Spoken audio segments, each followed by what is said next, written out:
अपनी पुत्री पार्वती का हाथ शिव को सौंपने से पहले दोनों पति पत्नी के मन में शिव की पुरानी छवि उभर आई।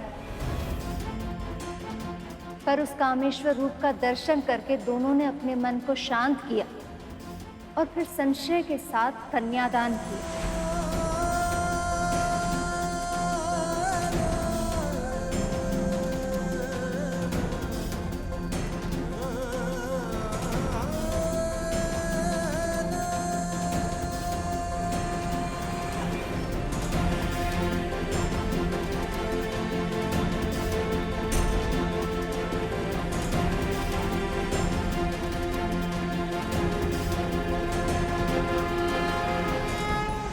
और इस तरह देवी के ब्रह्मचारिणी रूप की कथा पूरी हुई। पार्वती को तपस्या के प्रभाव से महादेव मिले और उनका विवाह हुआ। देवी ब्रह्मचारिणी की पूजा करने वाले भक्त जीवन में सुख का आनंद लेते हैं और फिर मोक्ष को प्राप्त होते हैं। इस कथा का सार यही है कि जिसका मन जीवन की कठिन परिस्थितियों में भी अपने लक्ष्य से नहीं भटकता, उसे सफलता अवश्य मिलती। ये कथा सुनकर मेरे मन में ये विश्वास जागृत हो गया है कि हमारा पुत्र भी अवश्य ही लौट आएगा, और वो भी अतिशीघ्र।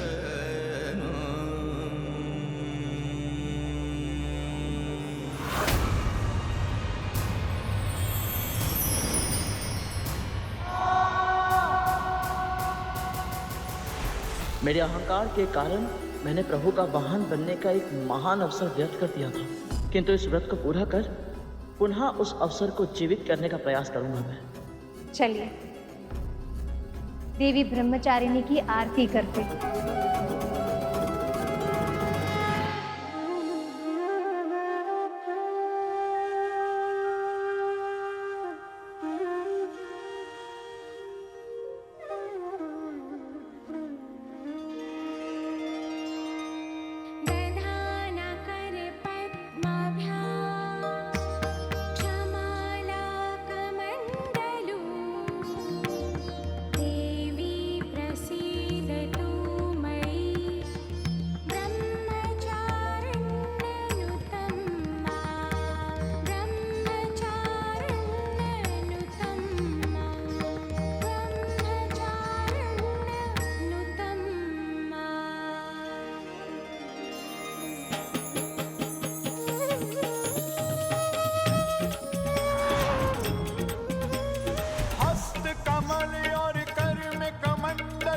माता ब्रह्मचारिणी, शिव को प्रसन्न किया अम्बे ने, धर के रूप तपस्विनी है माँ, धर के रूप तपस्विनी है माँ, धर के रूप तपस्विनी।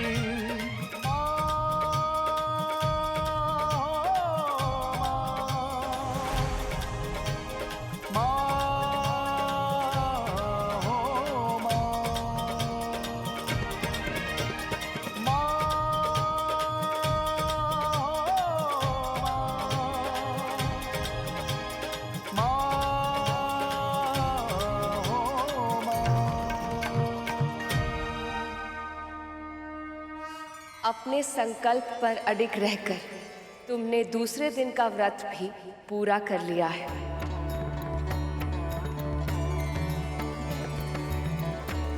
पर ध्यान रहे गरुड़, केवल भूखे रहने से और पूजा पाठ करने से व्रत सफल नहीं होता। वो तभी सफल होता है जब साधक अपनी इंद्रियों पर पूरी तरह से नियंत्रण प्राप्त कर ले और मन से, वचन से, कर्म से किसी को भी कष्ट ना पहुंचाए। आपकी हर सीख मेरे लिए जीवन का दर्शन है माँ। आपके हर आज्ञा का पालन अवश्य करूंगा।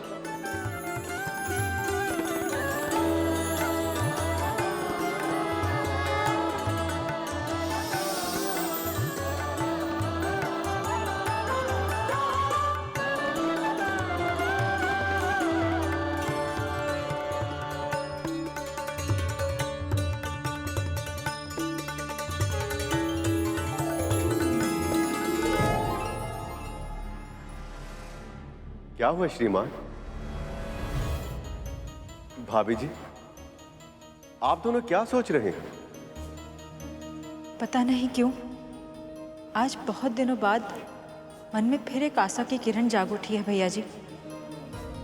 क्या ऐसा संभव है कि माँ भगवती हमारी भूल क्षमा करके हमारा खोया हुआ पुत्र हमें वापस लौटा दे?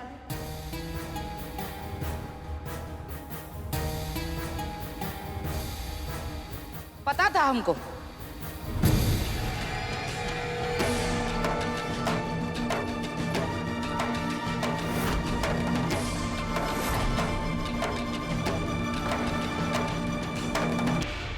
ये विचित्र स्त्री कौन है प्रभु, जो कथा के मध्य में विघ्न की तरह आ गई? मूषक जी, यही तो है जिसने शास्त्री जी के जीवन में विष घोला है।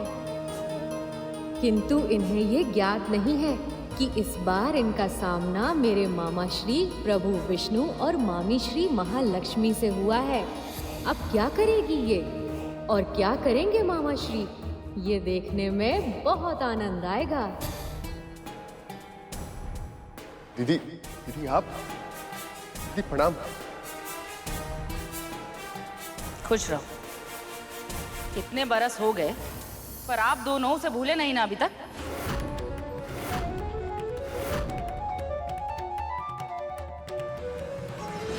अब जैसे ही हमें पता लगा कि आप दोनों के घर में कथा हो रही है, हम तो चौंक गए। अब हमें तो यही ना लगता था कि पुत्र के जाने के बाद आप दोनों का जीवन जैसे नीरस हो गया हो। फिर अचानक से ये हृदय परिवर्तन कैसे छूटे? हृदय परिवर्तन नहीं दीदी, ये तो इन भले मानुसों की संगत का प्रभाव है।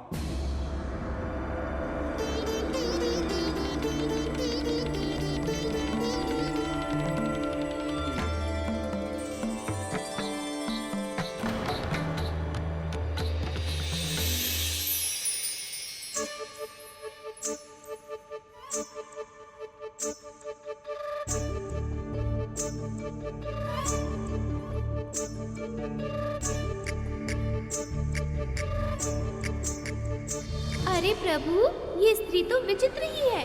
अब ये ऐसे क्या विचित्र संकेत कर रही है? वो मामी श्री को उनके पांव छूने का संकेत कर रही है। क्या उनके पांव, जिनके समक्ष समस्त संसार नतमस्तक होता है? विनाश काले विपरीत बुद्धि। अरे शिष्टाचार नहीं है क्या? चरण छूइए बहू।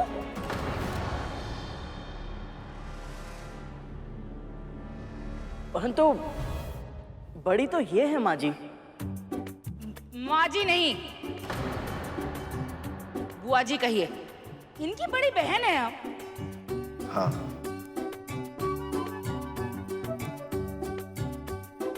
बड़ी तो ये लग नहीं रही है।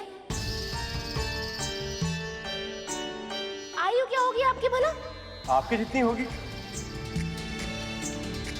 वास्तविकता तो ये कि जो सदैव प्रसन्न रहते हैं उनकी आयु का पता नहीं चलता।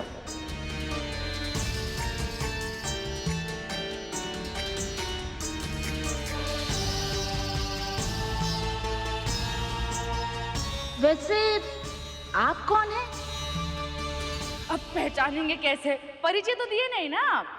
जी, मैं कांता और ये मेरे पति और वो इनके शिष्य सुपर्ण। हम सब ने यहाँ तीर्थ के लिए आए। हाँ दीदी। और कहाँ से आए हैं आप लोग? केदारनाथ से।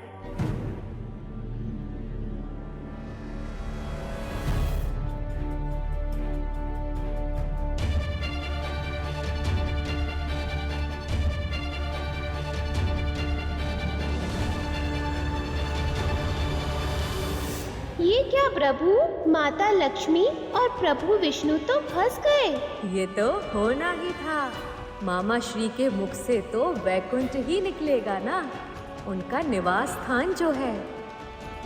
हैं? मतलब दोनों पति पत्नी अलग अलग स्थानों से आए हैं, ऐसा कैसे? ओहो माँ जी, बुआ जी, ये वैकुंठपुरी में रहते हैं। अनेक तीर्थों के दर्शन करने के लिए निकले हैं। यात्रा अमरनाथ से आरंभ हुई थी और अब बस केदारनाथ के दर्शन करके सीधे यहीं आए हैं। आपके गिरजापुर विंध्याचल के आंचल में।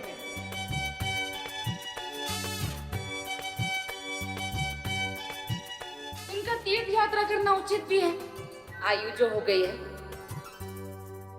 किंतु आप तो युवक हैं, आप इनके साथ क्यों भटक रहे हैं? अरे विवाह कीजिए, घर गृहस्थी बसाइए।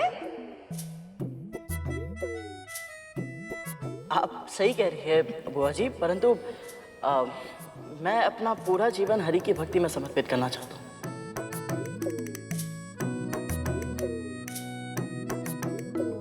पागले हो गए हैं क्या? हैं? इस युवा में हरि भजन करेंगे? आपके परिवार ने नहीं रोका आपको? नहीं नहीं, मेरी माँ ही मुझे हरि भक्ति की प्रेरणा देती है। बड़ी विचित्र है आपकी माँ। लगता है उन्हें आपसे स्नेह नहीं है, तभी तो ऐसे अपरिचित लोगों के साथ आपको संसार के धूल छाटने के लिए भेज दिया है ना।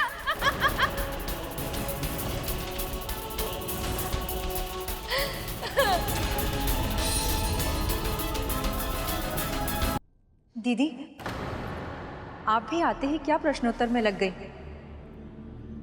अभी अभी घर में इतनी अच्छी कथा संपन्न हुई है। आप प्रणाम कीजिए और भोग ग्रहण कीजिए। ये बहन जी इतना अच्छा भोग बनाती हैं जैसे अमृत हो। मैं अभी भोग ले आई।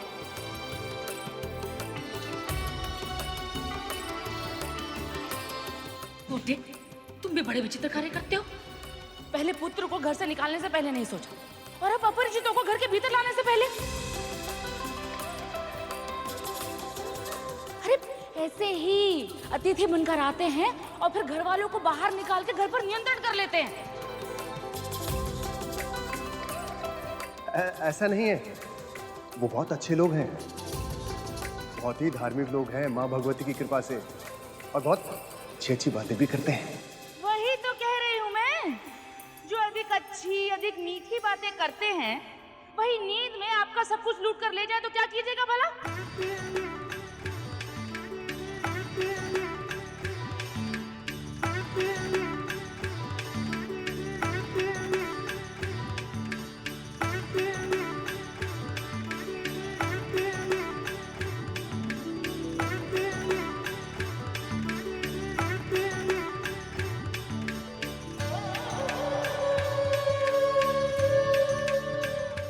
तो सचमुच बहुत अच्छा बनाई है ये। अब तो जब तक ये सब चले नहीं जाते हम यही रहेंगे। इनके हाथ के बने व्यंजन भी खाएंगे और दृष्टि भी रखेंगे इन पर। बहन जी, अब हम चलते हैं। आइए।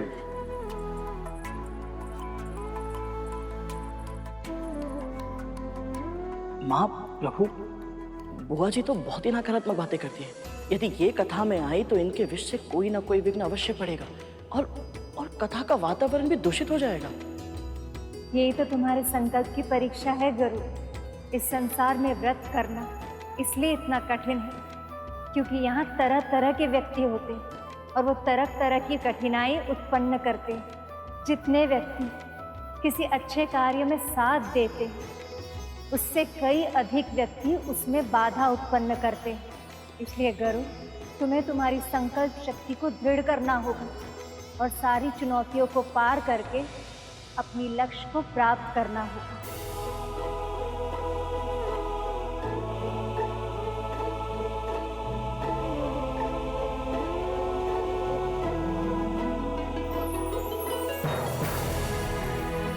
हे माँ, मुझे शक्ति दीजिए ताकि मैं इस परीक्षा में सफल हो पाऊं।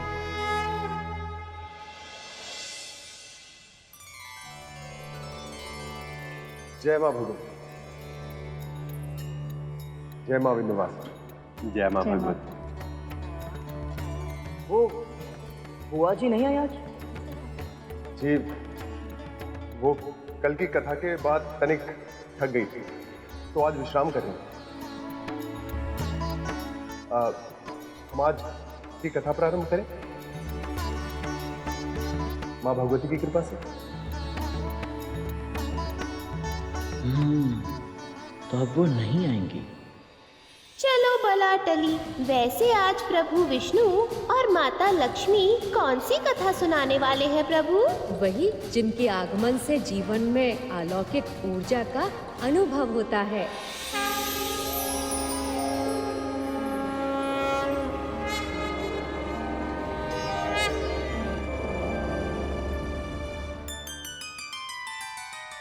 विश्राम तो हम तब करेंगे जब कोई करने दे। तो भोर से खिटपिट हो रही है और अब ये शंख की ध्वनि।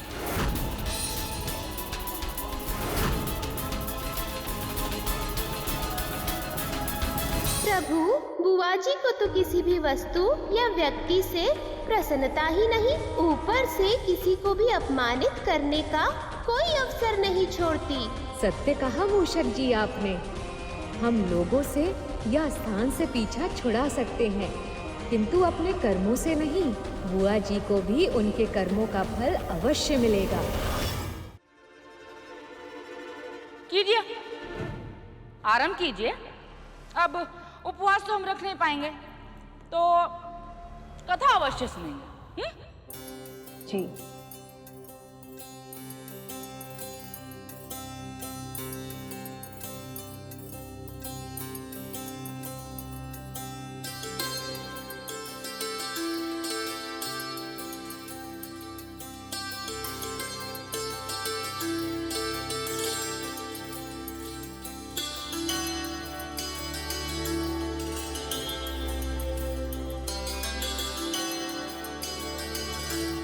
देवी का तीसरा रूप है देवी चंद्रघंटा।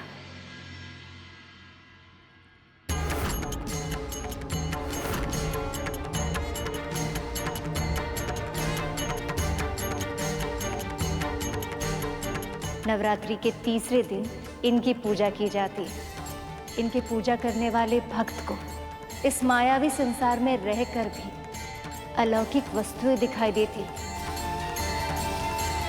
अलौकिक ध्वनि सुनाई पड़ती।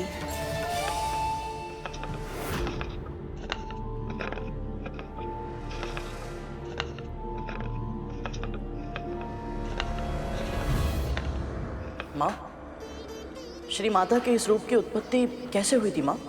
सब प्रसन्नता से झूम रहे थे।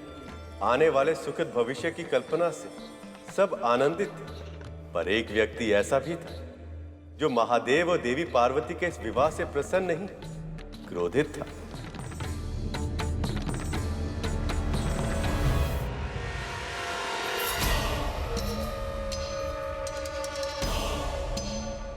महादेव शिव और मां पार्वती की। महादेव शिव और मां पार्वती की।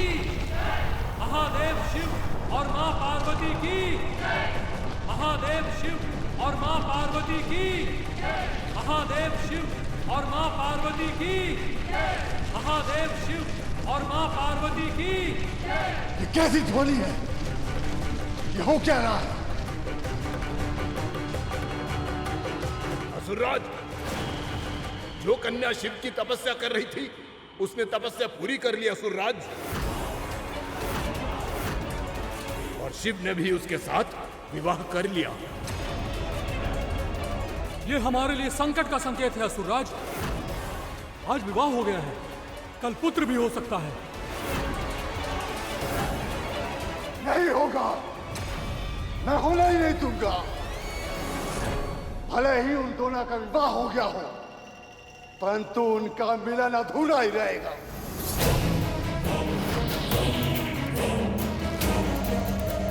असुरों, इससे पहले कि शिव और पार्वती के गृहस्थ जीवन का आरंभ हो, हमें पार्वती के प्राण लेने होंगे। उसके आंखों की जीवन ज्योति बुझानी होगी।